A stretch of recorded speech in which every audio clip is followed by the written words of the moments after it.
sénégalais yépp dañu nekk en danger. nañu taxaw seetlu lan moo xew àjjuma bi passé.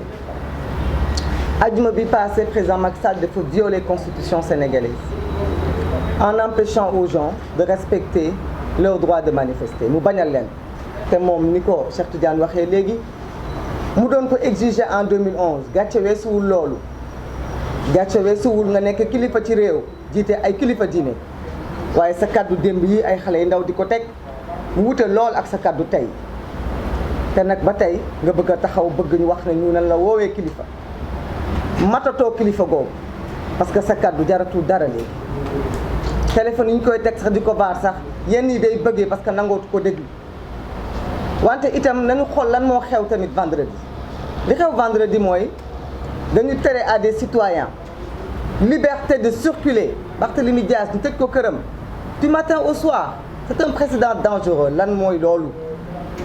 lan mooy nit di manifester ñu ne la doo génn sa buntu kër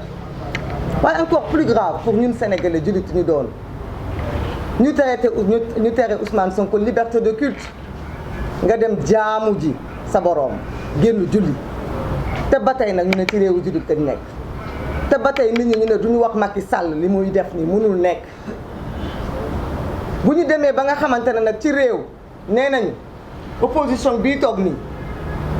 moom de moo yem dayoo ak président Macky Sall ak nguuram ak arméem ak gendarmerie ak police am ak léppam ci doole pour indi paix ñu ne ñun ñi ak moom ñoo yem que ñun mën nañ indi jàmm autant que moom kon dama ni pouvoir bi kon nañu ko waddal ñu xam ni pouvoir amatu fi parce que bu demee ba ñu ne opposition bi dañu woote jàmm autant que Macky Sall na woote jàmm te Macky Sall ñu ne moom la ñu jox pouvoir kon est-ce que Macky Sall mérité na pouvoir boobu nekk ci loxoom ba tey man dama naan déedéet dañu waroon kay wax ne moom mi nga xam ni moo yor pouvoir yépp na taxaw parce que moom moo yor doole ndax nag moom mooy rey suñu ay rakk moom moo yor ay bal di ko tiire ci suñu askan waaye askan wi itam dama leen di woo di leen woowaat ndax du ñu jóg ci di leen woo ndax réew mi di Sénégal ñun ñëpp on est en danger fii ku yeewu am soxla ci hôpital mën ngaa dee ndax hôpitaux yi gis nañ barki démb ay liir ñoo ci dee waxantuma ak ay mag plateau médical bi ñëpp wax nañ waaye ma ne tali bii dañ ciy risqué suñu vie ndax tey jii ci suba rek accident bu metti am na fii ci yoonu campement yeen bi ñeenti nit ñàkk ci seen bakkan moo na ñooñu manifesté wuñ de tali bi wóorul hôpitaux yi wóorul mbedd mi wóorul fenn wóorul parce que nit ñi dañ leen di agressé ci mbedd mi di leen agressé seen biir kër yi loolu yëpp ñu ngi koy dund fii ci période bi ñu wëlbatiku démb doom am na ku demoon ci stade moo ne manifestation yóbbu ko fa politicien wootewul ay grenade lacrymogène nee na ñaay moo tax mu ñàkk bakkanam kon dama ni est-ce que am nañu ñun war nañoo am tey taxaw di wax ak askan wi xale yi bu leen manifester xale yi dem ma ne la ci bëggal seen bopp dem ci ay làmb ñoo mën a ñàkk seen bakkan xale yi di wut tekki ëllëg dugg ci géej gi ñoo mën a ñàkk seen bakkan xale yi nga xamante ne defuñu dara dañuy xëy liggéey ñu agressé leen ñoo mën a ñàkk seen bakkan kon ku wax ne xale yi bu leen xeex ngir seen réew bu leen xeex ngir seen république bu leen xeex ngir seen ëllëg kon loolu ban xeetu appel la dama ni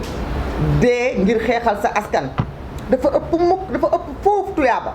ndax dee ndax damaa demoon concert wala ndax damaa génnoon doxantu ji wala ndax damaa demoon seetaani làmb du parce que nag dañuy minimiser dee ji parce que nag bakkan bépp bu rot rek dafa nekk naqar ci ñun mais nag combat bii day combat boo xam ni kenn du ñëw duñu ko mëneel te doyen Habib Sy wax na ko léegi Sénégal dafay pays démocratique te réew mii ñun tey ba ñuy ñëw fekk si ko dafa am luñ fi fekk loo xam ne professeur Bathily rappelé na ko mu nekk des années et des années de lutte nit ñi di ko xeex droit de liberté de se réunir ak leneen léegi dañoo foog ni ñun dinañ nangu ñun Sénégal yàqoo ci suñu loxo yi dinañ nangu ñun ndax jëmmi Macky Sall kese ak bëggam réew ak bëggam nguur jëmm jooju tax kese ñu jël lépp lu nit ñi xeexoon ba joxuñu ko ñu jël ko teg ko ci suuf ndax suñu bëkkat wala ndax suñu ragal wala ndax suñu am lu ñuy seet ci suñu ay confort personnel duñu ko def parce que du suñu devoir duñu ko def parce que jamono jii nga xamante ne dañ fi fekk lii ngeen yor muy xarale yi lii ngeen yor nga xamante ne moom mooy rendre éternel bépp kaddu ak bépp fa taxawaay bu ëllëgee ñu duñu ko tagal duñu ko vaar naan démb bi Macky Sall ñëwee bëgg a réduire l'opposition à sa plus simple expression. Des gens se sont couchés. Nous refusons d'être cette opposition couchée. Nous serons l'opposition debout à Macky Sall te nag loolu la xam loolu la xam moo tax mu ne fii ñuy toog nii kenn du ci bokk ci élection yi. Je dis bien kenn du ci bokk ci élection yi te loolu 2012 ba léegi loolu lay def bu nit ñi trompé wu de combat wala de cible foog ni xeex bi waxul élection législative bi Cheikh Tidiane wax na ko léegi. ñu ngi jàkkaarloo koo xam ni dafa am fu mu bëgg a dem te nit ñi xam nañ ko te nag jàmbaarloo mënut a ñàkk parce que buy tey muy 2023 muy 2024 ala kulli ali li ñu bañaloon Ablaye Wade duñ ko nangul moom. kon nag may woowaat askan wi di leen wax gën leen takku gën leen am fulla bu leen kenn jox complexe bu leen kenn rusloo bu leen kenn wax ne leen li ngeen di xeex amul njëriñ ñi leen koy wax ñëpp kenn ci ñoom ku nekk nanguwul xool boppam ci seetu gëm leen ni réew mi seen réew la gëm leen ni ñiy dee ci biir géej gi. ndax dañuy bëgg a daw Sénégal yéen bokk leen ci loolu da ngeen a toog affronter seen destin affronter seen avenir xeex ngir seen réew bu kenn ci yéen nag accepter tout simplement parce que dafa am ay appels yu ñuy wax ay waaw doomu nit ñi ñoo yéen a ciy dee yéen a ciy perte parce que dama ni bis bu yàlla sàkk bu ngeen yow fii ci Sénégal seen bakkan mu ngi ci xottu gerte seen bakkan mu ngi ci xottu gerte parce que à 1000 reprises on peut tous mourir. On peut mourir sur la route, on peut mourir chez soi, étant agressé, on peut mourir de différentes façons. Nous décidons de mourir debout, de mourir digne pour notre pays et que les gens sachent que ce combat-là, c'est un combat noble que nous menons pour nos enfants, pour les générations futures. Vous rentrerez dans l'histoire, dans cette histoire sordide où le président Macky Sall est aujourd'hui. Dañu jàpp ni président Macky Sall bisu tey jii mooy président bi nga xam ni ñetti député ñu ngi ci loxo yoon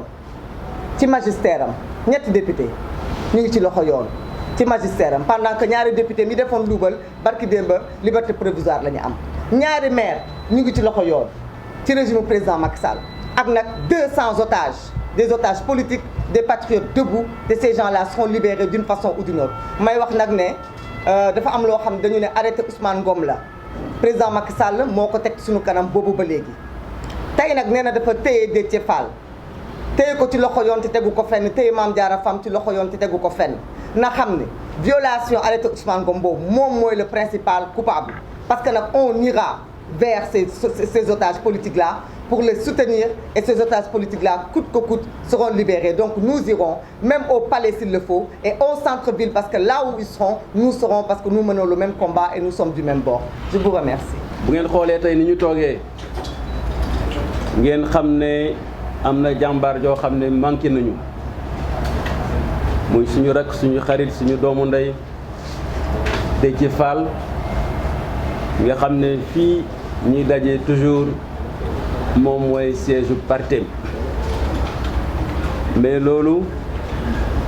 la ca jëm lépp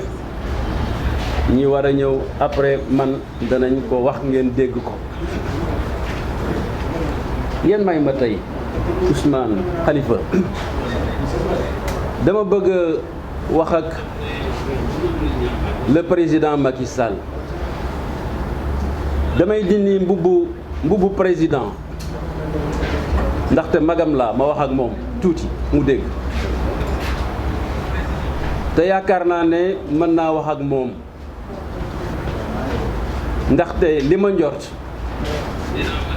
mooy ñi ko wër ñépp fi mu toll ci jamono ji ni ma ko xamee wuñ ko ndax fi ñu jaar njort naa tim ne moom it ni ma xamee ndax lu ñu yàggee ñii xaj na sax xamee wuñ ma ko ñii ma ànd te loolu laa mën a wax aussi ci présidente Aïda Mbodj tey moom it dafa absenté ñi ngi joxe ngantam ma lay wax président Macky Sall mon frère Macky Sall bureau boobu nga toog ñuy wax mooy bureau président de la République xam naa ko bu baax a baax falaa daan xëy falaa daay yendu ma di la wax ne na nga moytu ñi nga xam ne ñi bu marax gi jotee ñu ñëw sa bureau sa gës sa nopp di la wax liy seddal sa xol ndaxte moom nga bëgg a dégg te du dëgg di la wax na ma ko xamee na nga moytu boo génnee bitim réew tubaab yi di lëngoog yow di la embrasser di la fóon di la gëmal ne yow la ñuy jàppale te du dëgg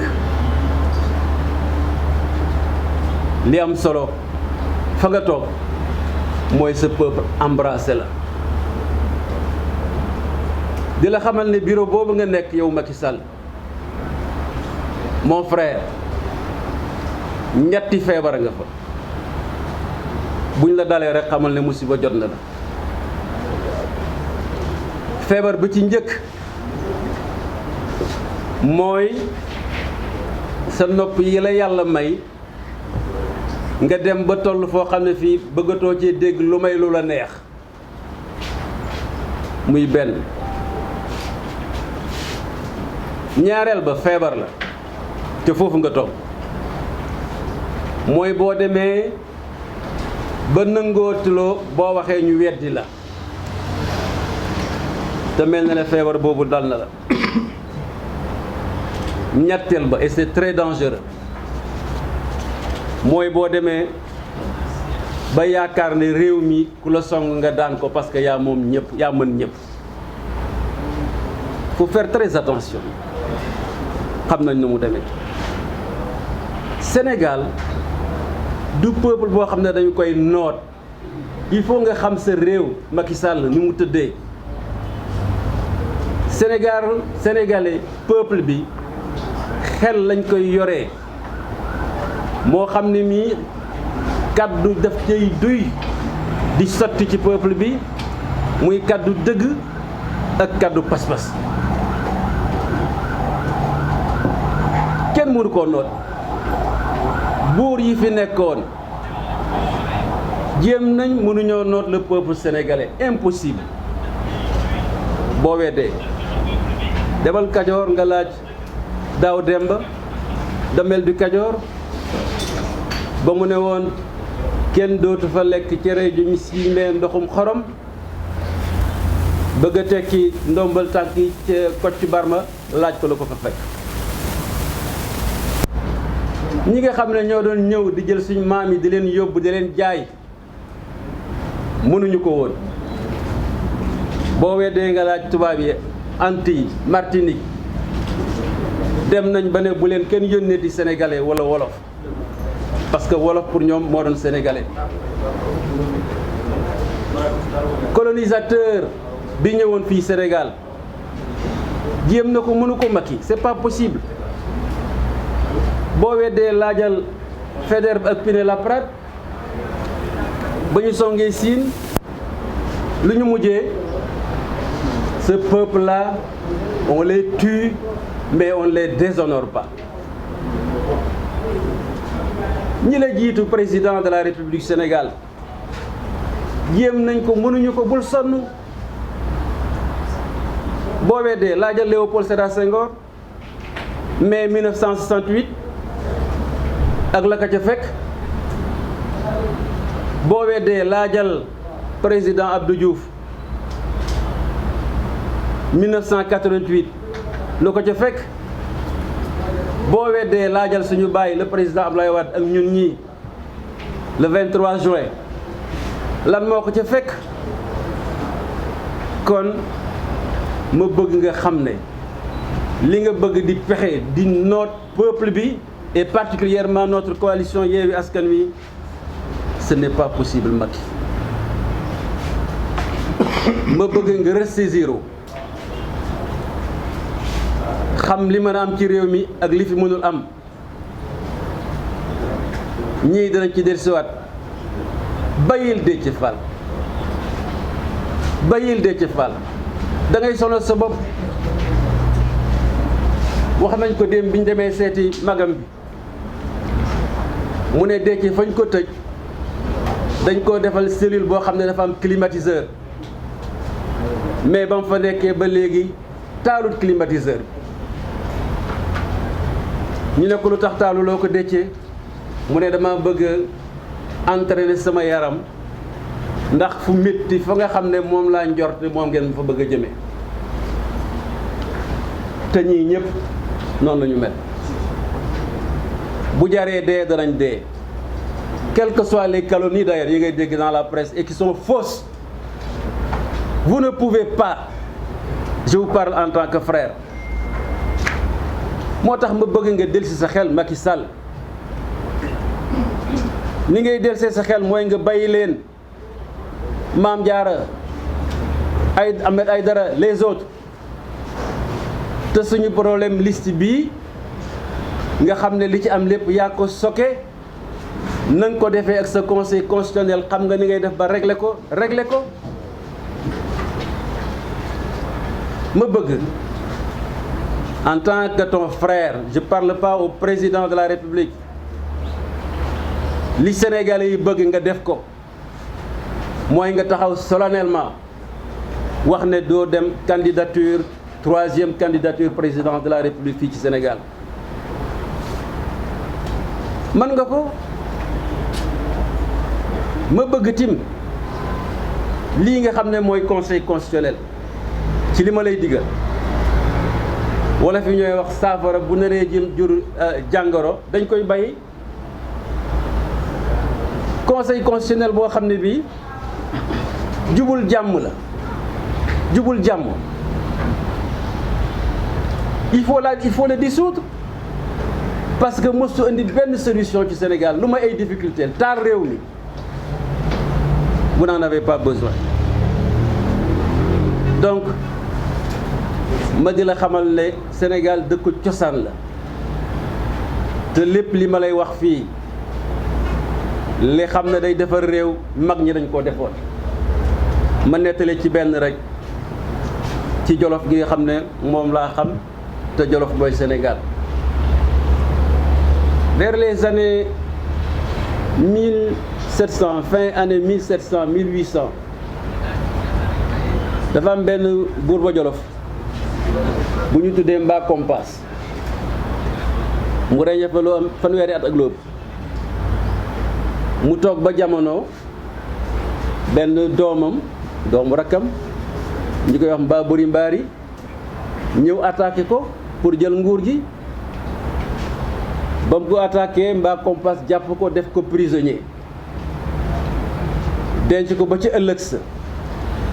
mu ne ko mbabba du rey mbabba libéré naa la waane jox naa la fas wi nga dem sa yoon Mbaa Buri yéeg ci fas wi ne ko bàyyi jox nga ma ko de maa ngi lay biral ne fas wi Sanjaay laa ko tuddee mu ne ko luy Sanjaay mu ne Sanjaay bu lemootim boo ko béyee day dikkaat ca la gàddaay dem Saalum def fay at ànd ak gàngooram ñëw songaat ko biir Jolof Mbaa Kompas xelam may ko mu ne nguur dëgg la am na solo mais fi ma toll jalalatuma pour ma falu fii nekk buur deret di tuuru ci Jolof gi. Il est le premier dans l'histoire du Sénégal à ce que je sache moo abandonné le pouvoir pour bañ que son peuple soit massacré. Mbaa Buri tim ca mat ga bañ ko joxee nguur gi mu ne man de sama bàyyi li nga def gis naa ko kon nag yéen ñi ma ànd ak maa ngi leen di digal di leen biral ne vengeance du fi am foyee ko amul toroxal nañ ma gàccal nañ ma génne nañu réew mi génne nañ ma réew mi mais loolu lépp nañ ko bale ngir jàmm mën a am ci Jolof gi ma di la wax yow mon frère Macky Sall waxuma nga dem léegi de mais li nga xam ne wax naa la ko léegi te yaakaar naa ne dugg na sa nopp bii boo ko defee ëllëg si biir ñii de bu yàlla defee ñu àgg au pouvoir mënuma wañ seen loxo parce que kilifa kenn du wañ loxoom mais am naa yaakaar ne su ma leen ñaanee ne bàyyi leen ma sama rakk ji mu génn réew mi ak jàmm dana am te loolu laa la yéy ne dama bëgg comme tous les présidents yi fi jaar nga génn par la grande porte Cheikh Tidiane yu ma am na lu mu ci wax keroog nee na petite porte ngay jaar boo deful ndànk. Senghor gënu la sénégalais la il est passé par la grande porte bi muy génn. Abdou Diouf sa nawle la bi muy génn il est passé par la grande porte. Ablaye Wade sa baay la li nga am lépp ci politique ba nga agsi fii ci moom la mënoon naa am nu mu def keroog bañ na yaa gagné mais ngorom mayu ko réew mi jaralu ko woon jaralu ko yàq réew mi jaralu ko woon ña nga fa woon xam nañ li xew. Il est sorti par la grande porte yow mosoon nga mois de mars xam nga li xew li ñëpp mos nga ko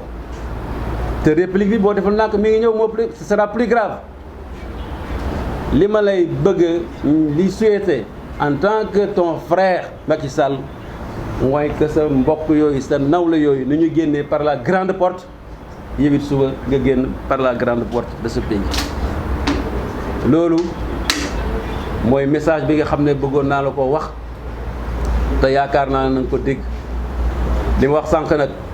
na nga déglu sa soxna bu baax xam naa li ma la wax. na nga déglu sa soxna bu baax xam naa li ma la wax. na nga déglu sa soxna bu baax xam naa li ma la wax. fii nitu fin na nekku fi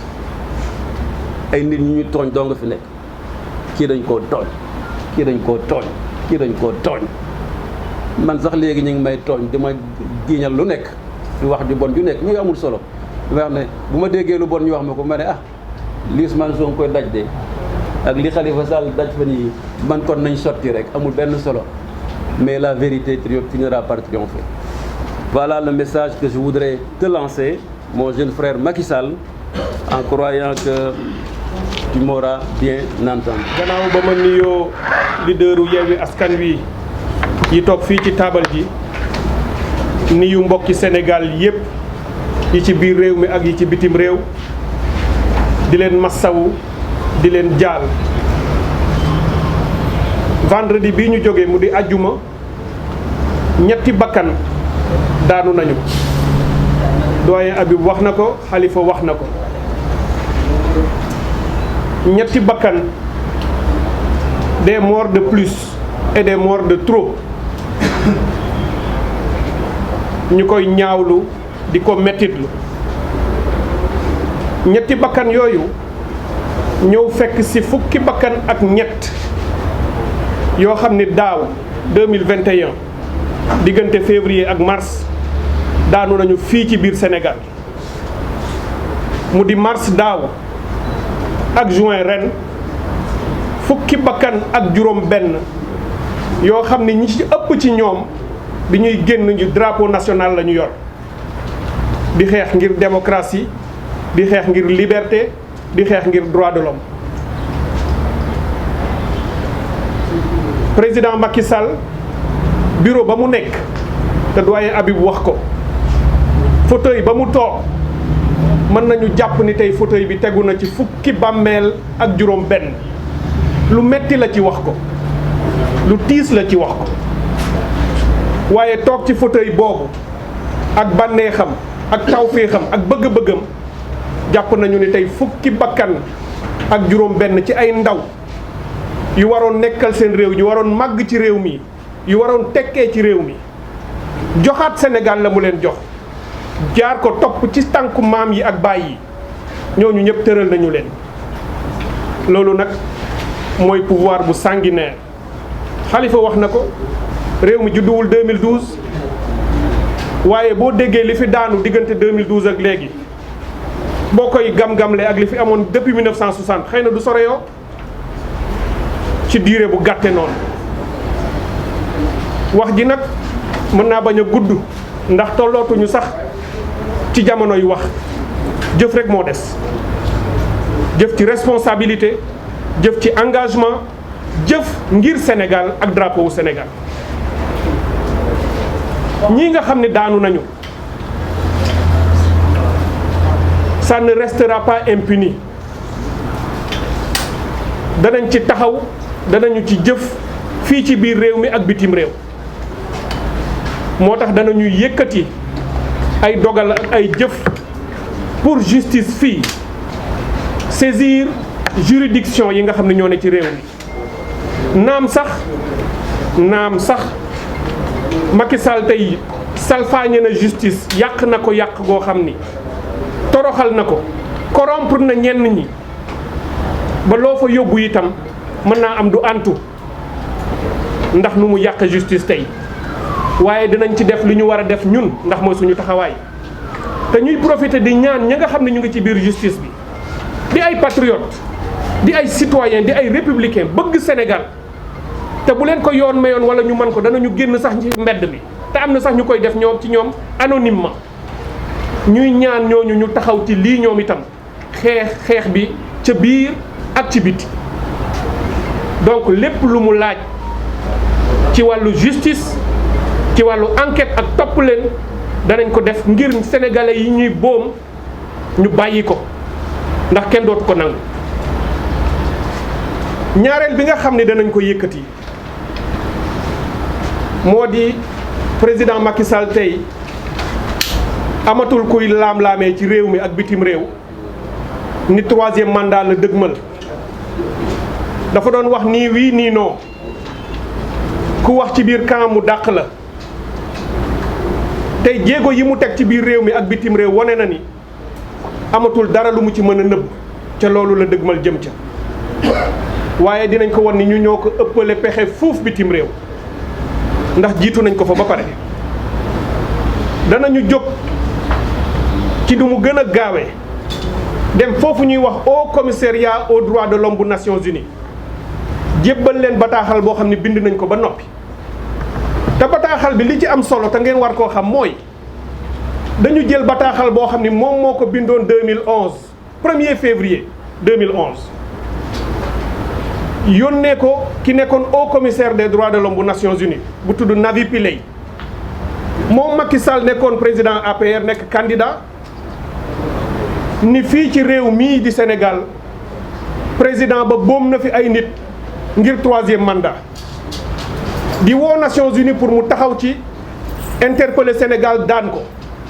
ngir ñu nangu constitution Sénégal bi ngir ñu respecter droits de l'homme ak liberté yi waaye lettre am boobu mu defoon 2011 moom la ñu jël dindi logoom def ci bu Yewwi Askan Wi dindi turam def ci bu leaderu Yewwi Askan Wi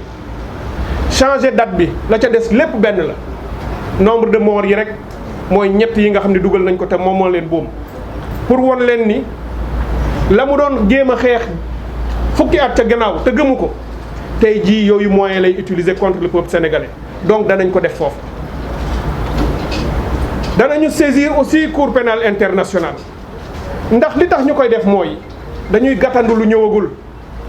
ndax yoon wii mu jaar bu ci teggiwul tànkam jëm ci 3e mandat àddina yépp xam nañu ni askanu Sénégal du ko nangu. Habib wax na ko réewu bañkat la woon démb réewu bañkat la tey danañu jóg xeex loolu gàntal ko ngir bañ nag mu jéem a utiliser force pour boom ay dizaines ak des dizaines wala des centaines ak ay centaines sénégalais. danañ ko wax fépp ci àddina pour que ëllëg ñëpp xam nañu ni jëfoon nañu defoon nañu waxoon nañu fi may daaneele maa ngi koy wax barki démb ci 3e mandat bi toujours pour won ko ne lu mu yëkkati rek xam nañ ko te danañ ko ca jiitu fii ci CEDEAO gis ngeen loolu fukki réew yi ak juróom bi fukk yi ak ñaar jógee ni dañuy changer protocole bi ngir limiter mandat yi ñu yem ci 2 benn chef d'état dootul mën a def 3 mandats moom Sénégal Macky Sall ànd ci ak Togo mi nga xam ne du référence démocratique ànd ci ak Alassane Ouattara mi nga xam ne nit ñaa ngay dee pour mu def 3e mandat gàntal loolu kan moo mënoon imaginer ni Sénégal dina bañ fu ñuy nangoo 2 limitation des mandats à 2 alors que mu am ko ci constitution. waaye li nga xam ne ñu ngi ko ciy def ci pexe mooy foofu itam jiitu nañ ko fa ndax CEDEAO ci sartam dafa am lu tudd règlement intérieur boo xam ni mooy organiser chef d'État yi bu ñuy def seen conférence ak nu ñuy jëlee décision. article 20 bu règlement intérieur u CEDEAO bu chef d'État yi dafa ni décision yi dañ koy def ci consensus bu mënee nekk mooy ñëpp ànd ci waaye bu ci ñëpp àndul 2/3 yi chef d'État yi bu ñu ko nangoo décision boobu dana jàll 2/3 waaye 15 bu 12 nangoo am nga 2/3 te ñoo ngi liggéey ci Nigéria liggéey boo xam ni Nigéria dana dóor ci taabal ji teg ci tànkam te réew mu bëgg a fànq loolu Nigéria nga koy jàkkaarloo te ñemewuñu ko donc ma koy won ni mënul lu dul dellu ginnaaw pour sauver image ak crédibilité au Sénégal ndax de toute façon dina jàll lii jàll nag nga ànd ci rafetal moo gën nga koy jéem a contrecarrer te doo ci mën dara donc loolu mooy li ma ci bëggoon yokk ci li nga xam ni wax nañu ko te muy wax ju rafet ma tënk ko rek ci kàllaamay tubaab ndax presse internationale bii fi nekk pour dire que... Je pense que l'essentiel a été déjà dit et que je ne pense pas que ce soit vraiment opportun de m'attarder ou bien de répéter ce qui a été déjà dit. Toutefois, je pense qu'il est extrêmement important de revenir sur le cas de notre frère, notre ami, le mandataire national de la coalition Yewwi Askan Wi, M. Déthié Fall. Et cela, ce n'est pas pour minorer la situation des autres personnes qui ont été arrêtées, comme Ahmed Aïdara ou Mame Diarra Fam, ou tous les autres camarades qui aujourd'hui sont détenus dans les commissariats un peu partout au niveau de Dakar, voire même sur le territoire national. Ils ont arrêté Déthié Fall, ils l'ont même kidnappé. Ils l'ont kidnappé, ils l'ont pris manu militari contre sa volonté. Ils lui reprochent d'appeler à participer à une manifestation interdite. Ils considèrent qu'ils l'ont pris en flagrant délit. Mais si tel était le cas, pourquoi ils ne nous ont pas arrêtés tous? Puisque ce jour-là, nous étions là. J'étais là, le président Khalifa Sall était là, Moussa Tine était là, Maïmouna Bousso était là, et tous les autres camarades qui étaient devant le siège de Déthié Fall, ils auraient dû normalement les arrêter. Pourquoi ils ne l'ont pas fait? Pourquoi ils ont choisi que Déthié Fall? C'est juste parce que c'est le mandataire de la coalition Yewwi Askan Wi. Qu'est-ce que cela veut dire? Ils veulent sortir la coalition Yewwi Askan Wi de ces élections. C'est très clair. Après nous avoir privés de notre liste des titulaires au niveau national, maintenant ils nous privent de notre mandataire national, M. Déthié Fall, pour couper tous les liens avec l'administration électorale. C'est très simple. Son objectif est très simple. Il ne veut pas, je parle d'il, c'est de Macky Sall et de son ministre de l'Intérieur, ils ne veulent pas que la coalition Yewwi Askan Wi participe à ces élections. Ça c'est clair. Et nous l'avons dit et redit, et nous l'avons répété lors de nos précédentes conférences de presse, qu'aujourd'hui le Sénégal est entré dans une dictature affirmée. Aujourd'hui, le président Macky Sall ne veut absolument pas du tout l'application de la loi. Il prive la liberté à tous les Sénégalais. Li ñu gis le 17 vendredi dernier dafay confirmer ne Sénégal mi ngi dugg ci dictature. Ousmane Sonko, les forces de défense dañu yeewu fajar bloqué këram ne ko doo génn fuñ ko teg teguñu ko fenn. Un citoyen qui jouit de ses droits yu ko constitution may ñu ne ko doo génn tey ji da ngay toog sa kër mu bëgg génn julli ju juma ñu ne ko doo génn. Et ils ont fait la même chose pour Barthélémy Diaz. Pourquoi? Parce que ce sont les caprices du prince. C'est le prince qui veut que les choses soient ainsi. Mais ce qu'il faut noter en réalité, c'est qu'en fait le président de la République, M. Macky Sall, est sorti du monde réel. Il est entré dans un monde parallèle, rythmé par le charlatanisme et le satanisme. waaye ñu ngi koy wax ne ko dëkk xërëm yoru ko. dëkk xol bu sell moo ko yor. dëkk xam-xam moo ko yor. dëkk cellate moo ko yor. dëkk da nga ko yor ngir bëgg sa askan.